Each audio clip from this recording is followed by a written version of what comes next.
Hallihallo, meine lieben Ritter und herzlich willkommen zurück hier bei Let's Play Sherlock Holmes, Crimes and Punishments. Wir haben den Fall das Blutbad abgeschlossen beim letzten Mal. Mehr schlecht als recht. Ich hatte einen Totalausfall in meinem Kopf irgendwie. Ich hatte die richtigen Gedanken, aber ich habe es falsch umgesetzt. Ich weiß es nicht. Naja, ist ja auch egal. Jetzt wollen wir uns mal dem nächsten Fall widmen. Die Affäre Abbey Grange. Aha, okay. Boah, das weiß ich überhaupt nicht mehr. Die Affäre Abbey Grange. Na, mal gucken, was uns hier erwartet. Das sieht auf jeden Fall schon mal wie so eine Art Villa aus. The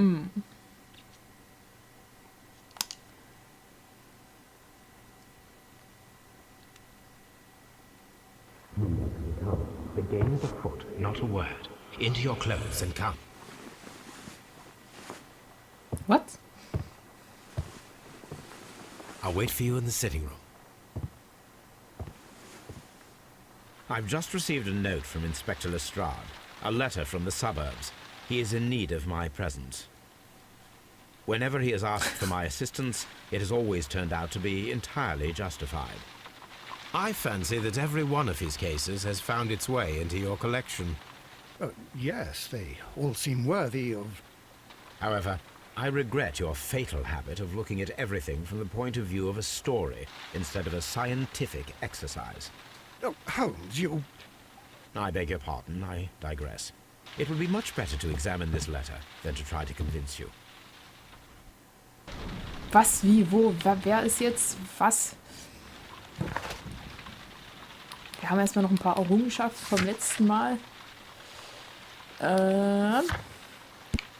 Den Dolch. Okay.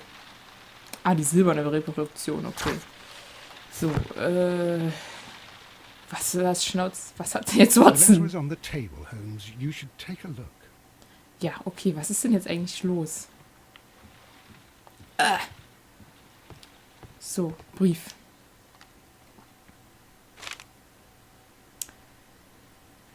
Sherlock Holmes, ja. A wax seal with the monogram EB.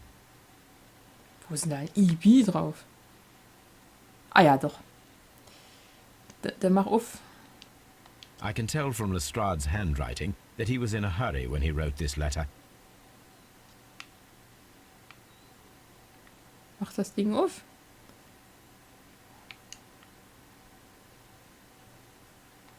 The Brackenstall family coat of arms. Brackenstall. Abbey Grange, Marsham, Kent. 3:30 Uhr. Mein lieber Mr. Holmes, es würde mich sehr freuen, wenn Sie mir unverzüglich bei einem Fall zu Hilfe kämen, der höchst bemerkenswert zu werden verspricht. Die Sache liegt ganz auf Ihrer Linie. Bis auf die Befreiung der Lady werde ich dafür sorgen, dass alles genauso bleibt, wie ich es vorgefunden habe. Doch bitte ich Sie, keine Sekunde zu verlieren, da Sir... Oh Gott, wie spricht man das aus? Eustace oder so? Nicht länger dort wird liegen bleiben können. Was? Höchstachtung vor Inspector Lestrade. Okay.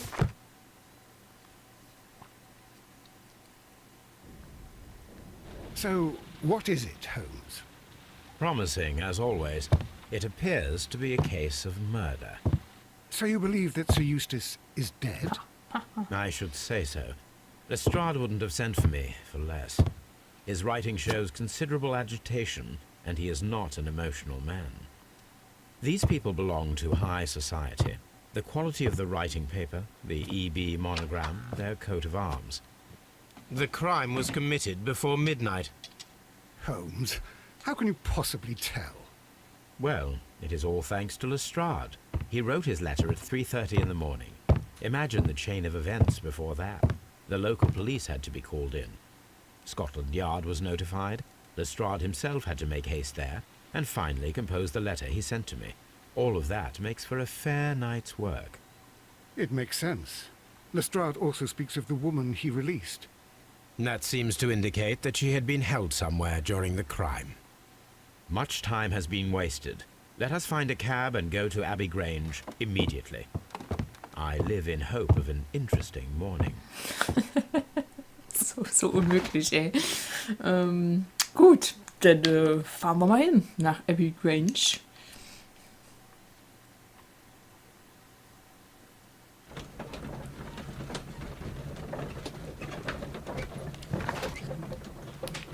Haben noch keine weiteren Aufgaben, natürlich nicht.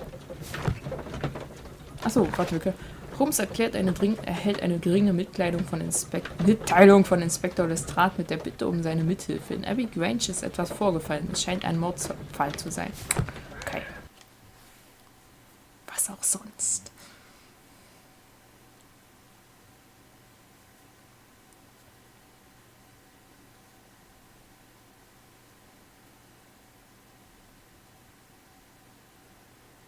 Ui. Ah, Mr. Holmes and Dr. Watson, here you are. I'm very glad that you have come, but perhaps I should not have troubled you after all. And why is that? Lady Brackenstall has come to her senses, and she has given so clear an account of the affair that there is not much left for us to do. You remember that Lewisham gang of burglars? What, the three Randalls? Exactly. The father and two sons. It's their work. They stole a silver service, which is of great value. Sir Eustace Brackenstall is dead, then? Yes. His head was knocked in with his own poker. A violent act of aggression. Yes, the poor lady. She has had a most dreadful experience. She was assaulted and tied to a chair. But I think that you would best see her and hear her account of the facts. She's in the morning room with her maid to raise a right. Where is the body of the deceased? In the dining room. We haven't touched anything. All right, I'm going to examine it. Very good, Watson. Okay, also das ist jetzt die Familie, die hier wohnt, heißt Brackenstall, ja. Nur, dass ich das richtig verstehe. Und der Mann, also die wurden überfallen angeblich von 3 Männern. Und der Mann ist tot und die Frau ist wieder zu sich gekommen. Die wurde an einen Stuhl gefesselt. Alles klar, alles klar, alles klar. Soweit habe ich es verstanden. Sir Warthen Brackenstall. Okay, das hier scheint so eine Art Familienahnenreihe zu sein. Lord Brigham Brackenstall. Ja, okay, dann ist klar, wer hier wohnt. Lord Ramsay Brackenstall. Ach, meine Güte, von dem Namen Ramsay habe ich ein Trauma. Lady Brackenstall. Ja, okay. Ich wollte nur noch mal wissen, ob du mir irgendwas zu sagen hast. Lord George Brackenstall. Woher? Achso, das steht unten. Das steht natürlich am Bilderrahmen dran, ja. Es ist schon okay.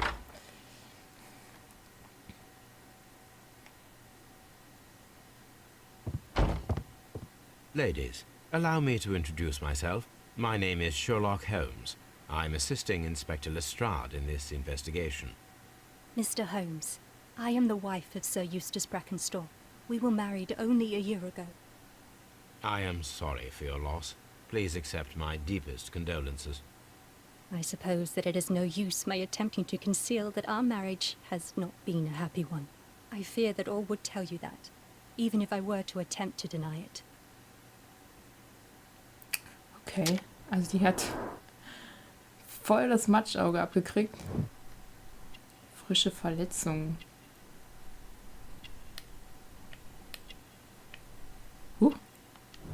Blasse Wangen.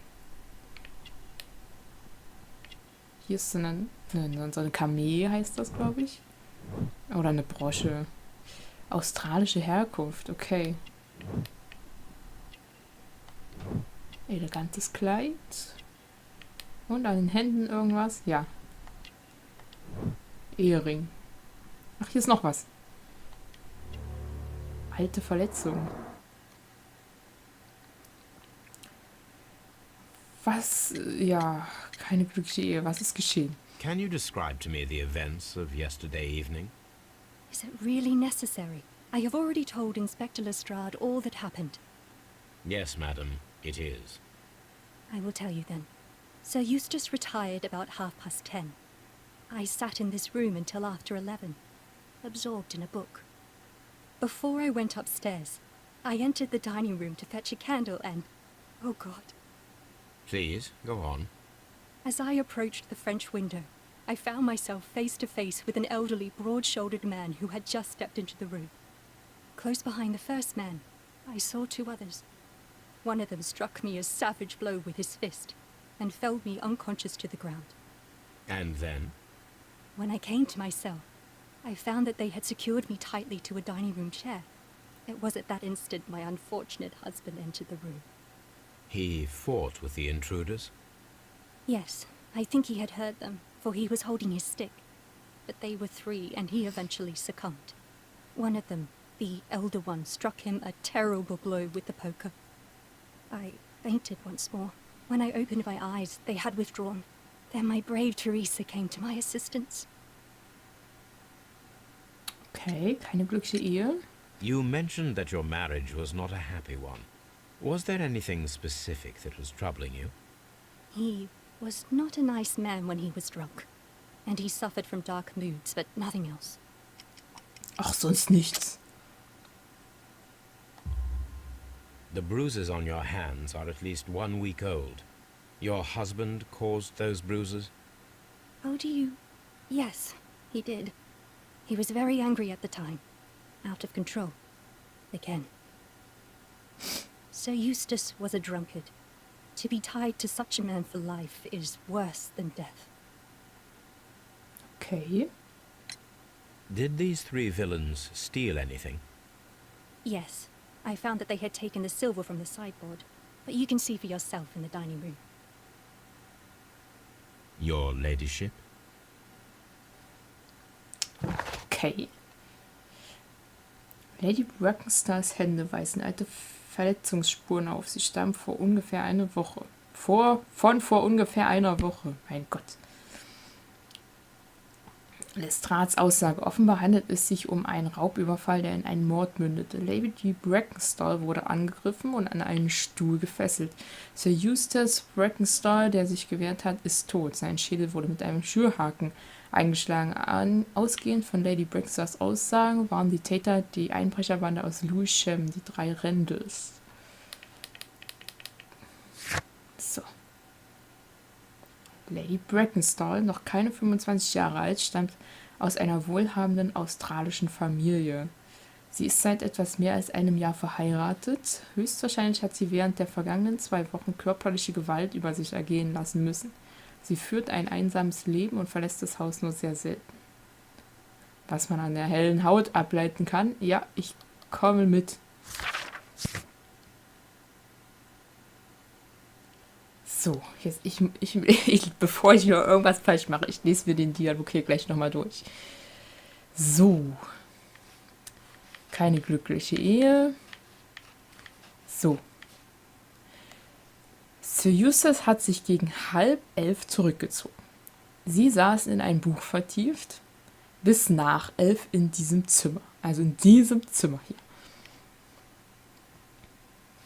So, bevor sie sich nach oben begab, ging sie ins Esszimmer mit einer um sich eine Kerze zu nehmen. Okay, und dann, ja. So, als sie sich dem französischen Fenster näherte, sah sie sich plötzlich einem älteren, breitschulterigen Mann gegenüber, der in das Zimmer gestiegen war. Okay, dahinter noch 2 Männer. So, der hat sie geschlagen, sie fiel zu Boden, Bewusstsein verloren. So, als sie wieder zu sich kam, war sie an einen Stuhl gefesselt. In diesem Augenblick betrat ihr Mann den Raum. Okay. Ich würde gerne wissen, wie lange sie bewusstlos war. So, er kämpfte mit denen. Sie denkt, er hatte sie gehört. Er hatte seinen Stock in der Hand. Doch sie waren zu dritt und irgendwann überwältigten sie ihn schließlich. So, Schürhaken. Da fiel sie ein weiteres Mal in Ohnmacht. So. Und danach eilte ihr Theresa zu Hilfe. Oder Theresa. So, Stimmungsschwankungen. So, diese Verletzung an den Händen.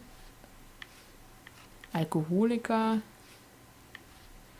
Auf ewig an solch einen Menschen gebunden zu sein, ist schlimmer als der Tod. Ne? Okay. So, die haben Silber gestohlen. Okay. Reden wir mal mit ihr.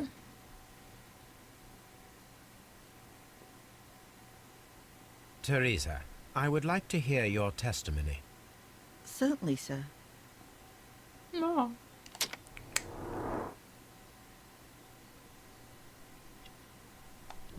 Altersfalten. Ja, gut, ja. Sie ist schon etwas älter, sieht aber noch relativ jung aus, wahrscheinlich.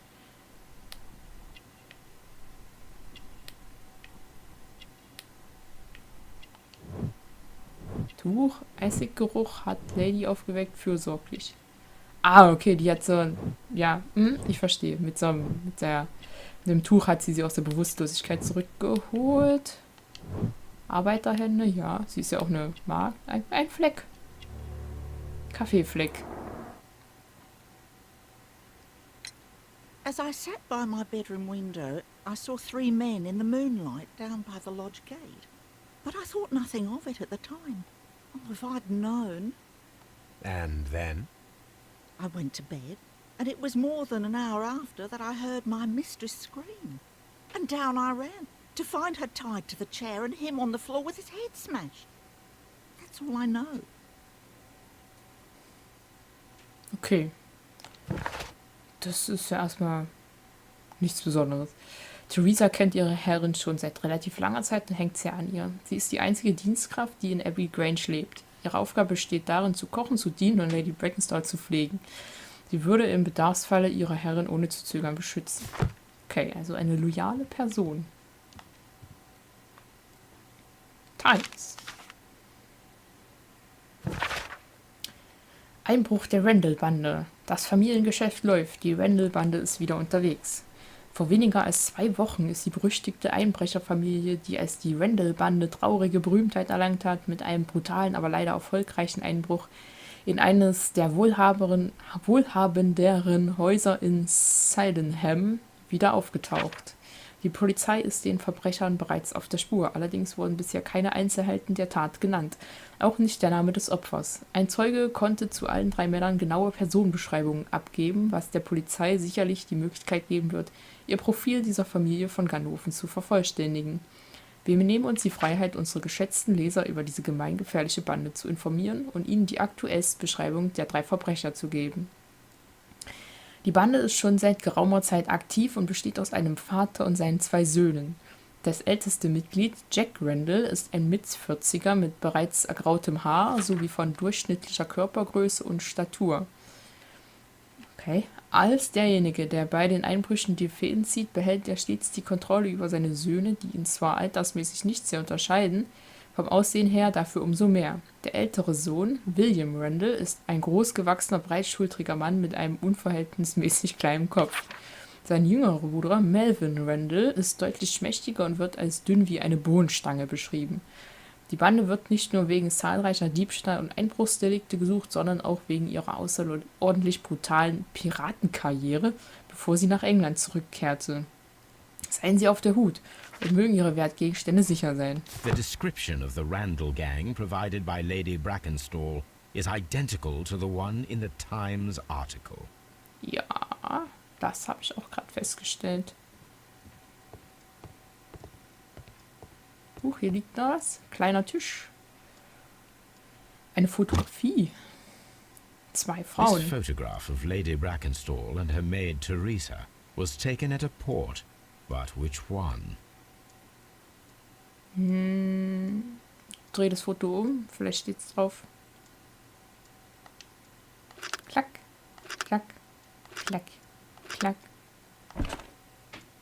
Rock of Gibraltar, Adelaide, 1893. So the lady and her maid came from Australia a year and a half ago on this ship. Okay. Ach so, das war's schon. Ich dachte sonst noch irgendwas. Ein Bild noch. A trapper's hut. Pelzjägerhütte, okay.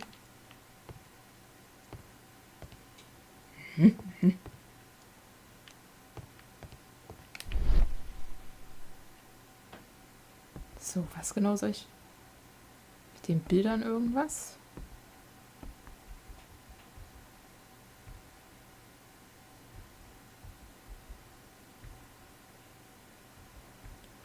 Okay.